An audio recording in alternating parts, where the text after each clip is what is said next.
חילוניות. Shabbat Tov U'Mvorach, Boker Tov. Alors on sait qu'on est dans une période assez difficile en Eretz Israël, et la vérité, on n'arrête pas de recevoir sur nos téléphones des vidéos à regarder. Faites passer ça au plus de monde possible. La guerre, elle est relatée dans le prophète Zacharie, on la retrouve ici, on la retrouve là. On sait qui c'est qui va gagner, c'est écrit dans le Zohar et ainsi de suite. Et la question c'est comment nous on doit regarder toutes ces vidéos. Quelle est notre approche par rapport à ces vidéos qui circulent sur le net? Est-ce qu'il faut y croire? Ô combien il faut leur donner une importance? Donc c'est, je pense, le sujet du jour. Alors on sait qu'au fur et à mesure des générations, en fait dans chaque génération, d'accord, Akadosh Baruch Hu, il envoie ce qu'on appelle un potentiel Mashiach, c'est-à-dire une personne qui est potentiellement le Mashiach. Et en fait, tout dépend du mérite de la génération. Si la génération, elle mérite que le Mashiach se dévoile, alors il se dévoile. Et s'il ne mérite pas, alors il ne mérite pas le Mashiach. D'accord? Donc cette personne, le Mashiach, le Messie, il ne se dévoile pas. Et du coup, qu'est-ce qui se passe au sein du peuple d'Israël?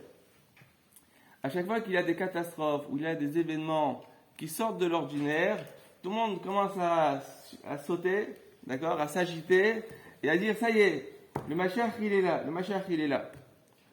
Et la vérité, au fur et à mesure des générations, par exemple, je suis jeune, je suis petit encore, mais par exemple, jusqu'à il y a 2 ans, il y avait le coronavirus, il disait, ça y est, le coronavirus, il y a le Mashiach qui est là.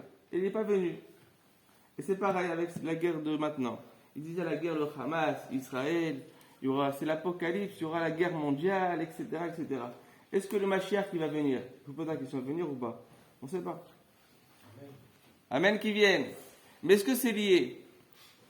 Alors moi je vais vous rapporter une histoire.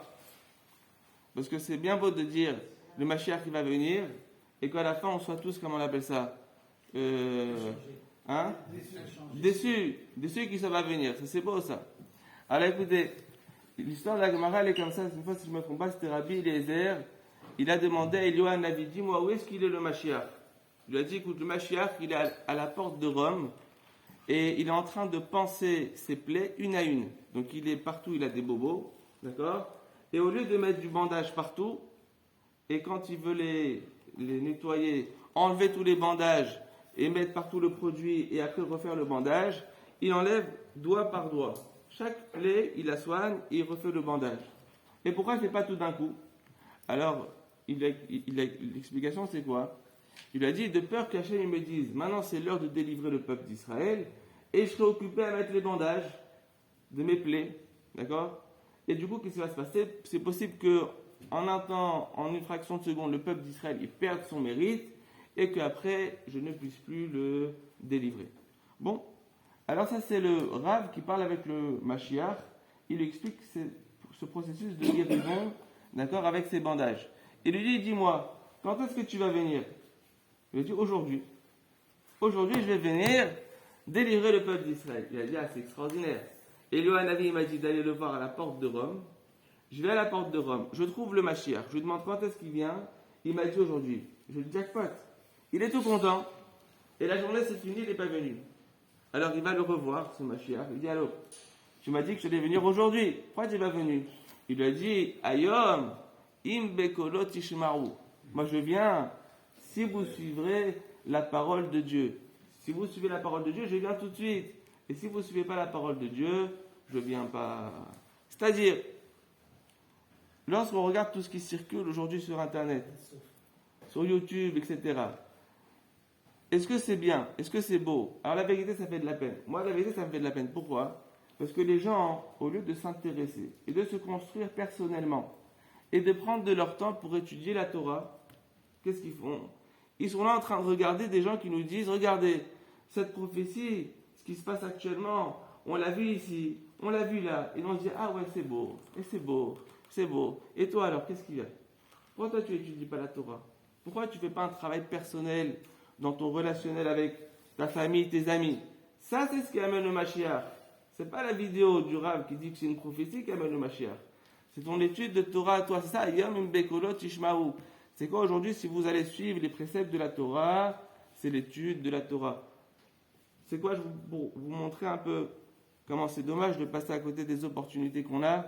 C'est écrit pourquoi les nuits de l'hiver, elles sont plus longues que les nuits d'été.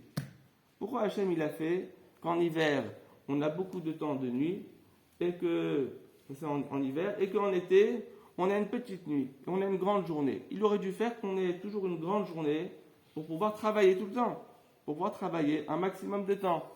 Alors, la Gemara, le Zohar, ils disent Lo ivre laïla, et là, les girsa. Kadosh Baruch Hu, il a créé les nuits d'hiver. Pourquoi il les a créées ces nuits d'hiver? Pour qu'on puisse s'adonner à l'étude de la Torah. C'est pour ça que les nuits d'hiver, elles sont plus longues. Comment ça se passe? Kadosh Baruch Hu, il a fait exprès. Il a dit pendant l'été, on va faire des longues journées. Et pendant ces longues journées, on va pouvoir travailler et amasser de l'argent pour l'été et pour l'hiver. Maintenant, à l'époque, où est-ce qu'ils travaillaient les gens? Dans les champs, à la maison en train de faire de la couture, etc.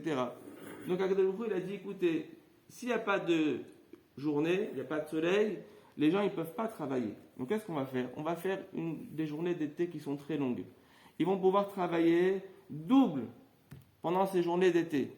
Ils vont dormir la nuit qui est courte pour avoir des forces pour le lendemain. Et pendant l'hiver, qu'est-ce qui va se passer? On va faire des longues journées d'hiver, des longues soirées, des longues nuits.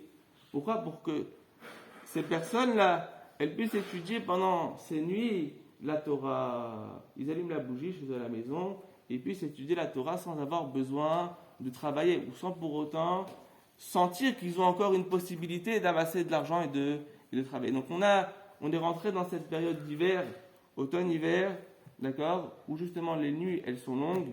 Je pense qu'au lieu de passer notre temps à regarder des vidéos sur YouTube, d'accord, de qu'est-ce qui va se passer, la guerre, troisième guerre, est-ce que l'immigration, pas l'immigration, qu'on appelle ça, des discussions sur Internet qui peuvent être intéressantes, philosophiquement parlant, mais l'idée c'est quoi? C'est de s'adonner, prendre un livre dans notre lit, au chaud, et d'étudier la Torah, le Midrash, les histoires, et c'est comme ça qu'on va nous bonifier, et on va pouvoir véritablement, par nos actions, amener le Mashiach à n'importe quel moment de l'année. Chazak ou Baruch.